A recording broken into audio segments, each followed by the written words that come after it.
ہر چکر میں ملئی نظرین کے درمیان یہی دعا پڑھنا ہے، اور باقی آپ کو اختیار ہے چاہے جو دعا کریں۔ جب دوسرا ہرا ستون گزر گیا، بقدر 6 ہاتھ آپ آگے تک پہنچے، دوڑنا بند کر دیں اور پھر عام رفتار سے مختلف دعا کرتے کرتے مروہ کے بعد پہنچ جائیں۔ آپ صفا سے مروہ پہنچے، آپ کا ایک چکر ہو گیا۔ مروہ پر بھی جب مروہ قریب آ جائے تو آپ قرآن کریم کی وہی آیت پڑھیں، ان الصفا والمروۃ من شعائر اللہ ومن حج البیت او اعتمر فلا جناح علیہ ان یطوف بہما ومن تطوع خیرا فان اللہ شاکر علیم۔ یہ پڑھتے ہوئے آپ صفا مروہ پر پہنچ گئے، وہاں بھی بیت اللہ کی طرف رک کر کے کھڑے ہو جائیں اور وہاں بھی اسی طرح کریں جس طرح آپ نے صفا پر کیا۔ 3 مرتبہ تکبیر، تحلیل، تحمید کہیں اور دعا کریں، اللہ اکبر اللہ اکبر اللہ اکبر لا الہ الا اللہ وللہ الحمد، یہ پڑھ کر دعا کریں۔ دعا سے فارغ ہو کر آپ پھر مروہ سے صفا کی طرف چلیں گے، تو صفا سے مروہ آپ پہنچے، ایک چکر ہو گیا، مروہ سے صفا آئے 2 چکر ہو گیا، پھر صفا سے مروہ پہنچے 3 چکر ہوا، اس طرح آپ کا 7 چکر مروہ پر پورا ہوگا۔ تو ملئی نظرین کے درمیان ہر چکر میں آپ وہی دعا پڑھیں گے، اللہم رب اغفر وارحم وتجاوز عما تعلم انک انت العز الاکرم، اے اللہ مغفرت فرما، اللہم رب اغفر وارحم اور رحم فرما، وتجاوز عما تعلم ہماری جن غلطیوں اور ہمارے گناہوں سے تو واقف ہے ان سے تجاوز فرما، انک انت العز الاکرم، بے شک تیری ہی ذات سب سے زیادہ عزت والی اور بزرگی والی۔ تو ہر چکر میں آپ کو یہ پڑھنا ہے، 7 چکر آپ کا پورا ہوگا مروہ پر۔ جب وہاں دعا سے فارغ ہو جائیں تو آپ کو 2 رکعت نماز نفل پڑھنا ہے، آپ کو اختیار ہے، باب المروہ پر ہی پڑھ سکتے ہیں اور حرم شریف میں آ کر چاہے جہاں یہ 2 رکعت نماز نفل پڑھ سکتے ہیں۔ یاد رکھیں یہ نماز اگرچہ نفل ہے لیکن رسول کریم صلی اللہ علیہ وسلم نے چونکہ اسے پڑھا ہے لہذا وہ آپ کی سنت۔ 2 رکعت نماز سے فارغ ہو کر اب آپ باہر نکلیں اور اپنے بالوں کو منڈوا لیں۔ رسول کریم صلی اللہ علیہ وسلم نے 3 مرتبہ ان لوگوں کے حق میں مغفرت کی دعا کی ہے جو پورے سر کے بال کو منڈواتے ہیں۔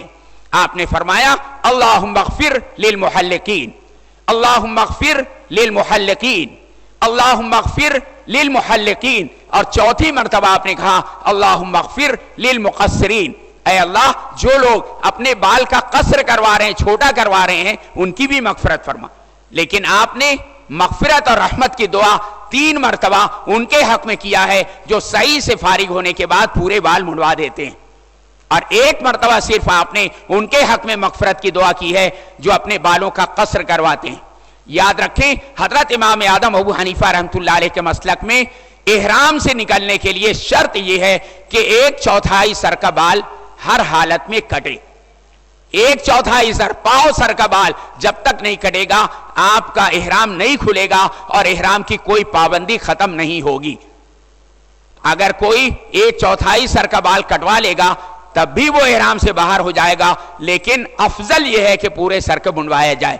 اور یہ قصر کی اجازت کب ہے وہ بھی میں آپ کو بتا دوں، اگر آپ کے سر کے بال اس طرح بڑے ہیں تب بقدر 1 انگل آپ اس بال کو کاٹ لیں تو قصر ہو جائے گا، آپ کا احرام کھل جائے گا۔ لیکن اگر سر کے بال 1 انگل سے چھوٹے ہیں تب قصر کی اجازت نہیں ہے، آپ کو حلق ہی کروانا پڑے گا، آپ کو پورے بال منڈوانا پڑیں گے۔ تو جیسے ہی آپ اپنے بالوں کو کٹوا لیں گے یا اس کا حلق کروا لیں گے آپ کا عمرہ مکمل ہو گیا۔